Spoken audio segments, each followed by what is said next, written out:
ऐसे में हमारे साथ जुड़ रहे हैं दिलीप भट्ट, जॉइंट एमडी प्रभुदास लीलाधर के। दिलीप जी, पिछले हफ्ते से हमने देखा है मार्च 31 जो ईयर क्लोजिंग होता है उसका असर बाजार पर पड़ने लगा। कई सारे लोग मुनाफा वसूली करते हुए दिखाई दिए थे। शायद मार्जिन मनी ब्रोकर्स मांग रहे हैं। क्या स्थिति आपको दिखी है? क्या आपने भी अपने क्लाइंट्स को बोला है जल्द से जल्द अपनी पोजीशन हल्की करें, पैसा रखें अपने हाथ में? बिल्कुल, मुझे लगता है कि ये जो करेक्शन हमने देखा काफी डीप करेक्शन इसको माना जाएगा। और जिस तरह से एक दो फैक्टर साथ में आ गए अपार्ट फ्रॉम 31 मार्च, उसकी वजह से उसका काफी कंपाउंडिंग इम्पैक्ट आया मार्केट पे। और एक तरह से थोड़े जरा वो बॉर्डरिंग ऑन पैनिक जिसको कहते हैं वैसी सिचुएशन आ गई थी। बट ऐसा लग रहा है कि शायद ये situation may continue like this, a little sideways और little vulnerable, और एक 10-15 दिन के लिए तो not impossible, क्योंकि after such a big fall, और जैसे आपने भी बहुत सही कहा कि 31 मार्च आ रहा है, उसके बाद काफी छुट्टियां हैं और जिस तरह से इंटरनेशनल इवेंट्स हो रहे हैं तो कोई सामने आके अपना कमिटमेंट नहीं करेगा, पोजीशन हल्का ही रखेगा। हमने भी क्लाइंट को वही कहा है कि जरा overall trade very carefully, very cautiously, और कोई जल्दबाजी करने की जरूरत नहीं है। लेकिन this market broadly on a longer term basis still remains to buy on dips. मुझे लगता है और एक 1.5-2 साल में तक तो कोई प्रॉब्लम नहीं दिखाई दे रही है। ऐसा लग रहा है कि शायद bull market is there, optimism will continue in the markets, economic recovery is a different factor. क्योंकि आपने कहा है कि आप अपने क्लाइंट्स को कह रहे हैं कि आजकल में ही जो भी सौदे करने हैं निपटा दीजिए इस ईयर क्लोजिंग के चलते। दिलीप जी, अगर बिकवाली की पोजीशन किसी को लेनी है, क्या आज फ्राइडे का दिन ही वो आखिरी मौका होगा? क्योंकि अगर सोमवार को कोई बिकवाली करता है या फिर मंगलवार को, तो पे आउट फिर अगले हफ्ते ही होने वाला है, यानी कि 6 अप्रैल वाले हफ्ते में।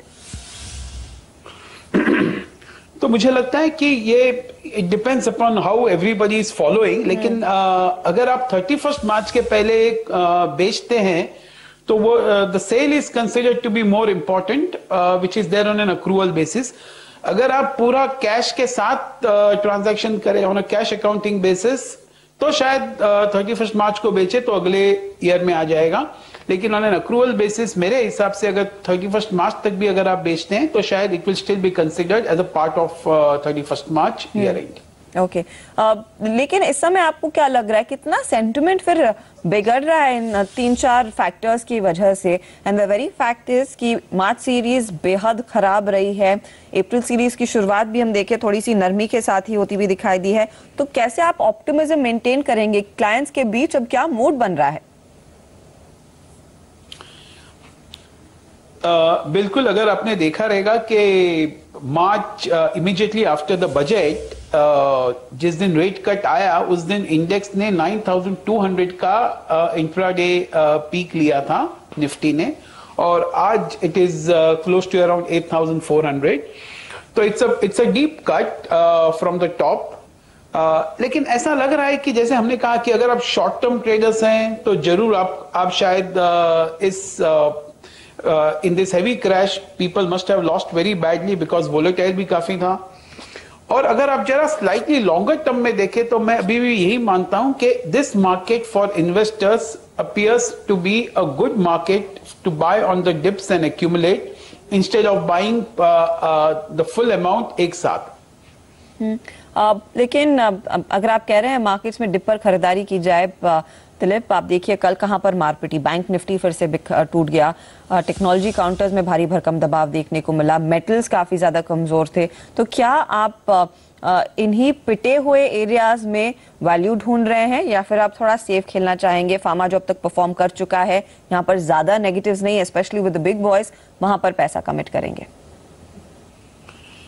देखिए, जैसे मैंने कहा कि मार्केट में ऑप्टिमिज्म काफी अच्छा है, तो वो goodwill for the new government is still very much there, और उसके रहते हुए एक ऑप्टिमिज्म भी काफी अच्छा है। और सेकंड है इकोनॉमिक रिकवरी, जो काफी लोग कंसीड कर रहे हैं कि शायद इकोनॉमिक रिकवरी कोई जल्दबाजी से होगी नहीं, और the recovery will be slow and very gradual, और वहां पर पेन जरूर रहेगा।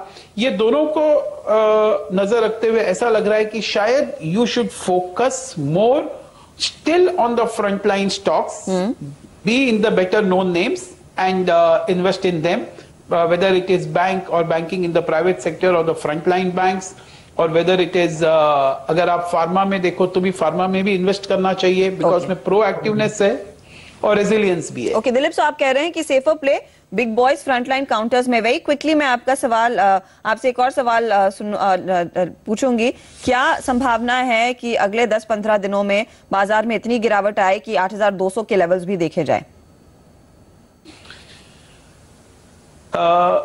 अगर आपने देखा है कि जिस तरह से कल ऑलमोस्ट अगर 200 पॉइंट निफ्टी में चला गया एक ही दिन में, एक वल्नरेबल पोजीशन का जो कंपाउंडिंग इंपैक्ट आया because of the gulf tensions, तो यहां से अगर एक और 100-150 पॉइंट्स 10 दिन में निकल जाए तो मुझे लगता है इसमें कोई नई बात नहीं होगी।